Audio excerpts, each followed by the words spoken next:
தேவன் உங்களிடம் பேசும் இன்றைய வாக்குத்தத்தம். நான் கர்த்தர், நான் மாறாதவர். ஆகையால் யாக்கோபின் புத்திரராகிய நீங்கள் நிர்மூலமாகவில்லை. மல்கியா 3:6 இவ்வாறு கூறுகிறது.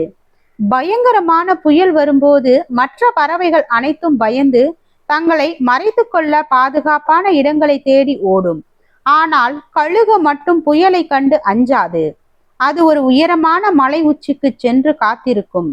புயல் காற்று வீச தொடங்கியதும் கழுகு தன் சிறகுகளை ஒரு குறிப்பிட்ட கோணத்தில் விரித்து வைக்கும். இது காற்றியக்கவியல் விதிப்படி உக்கிரமான அந்த புயல் காற்றையே தனக்கு சாதகமாக பயன்படுத்தி தன்னை தானாகவே மேகங்களுக்கு மேலே தூக்கிச் செல்லுமாறு செய்யும். புயல் கீழே பலத்த சேதத்தை ஏற்படுத்தி கொண்டிருக்கும் போது கழுகு அந்த புயலின் விசையையே உந்து சக்தியாக பயன்படுத்தி அமைதியாக மேலே பறக்கும். உங்கள் வாழ்க்கையிலும் எதிர்பாராத பிரச்சனைகள், பொருளாதார நெருக்கடிகள் அல்லது உங்கள் கலை முயற்சிகளில் தடைகள் போன்ற புயல் கடுமையாக வீசலாம். இதோடு என் எதிர்காலம் அழிந்து போய் விடுவேனோ என்று நீங்கள் நினைக்கலாம்.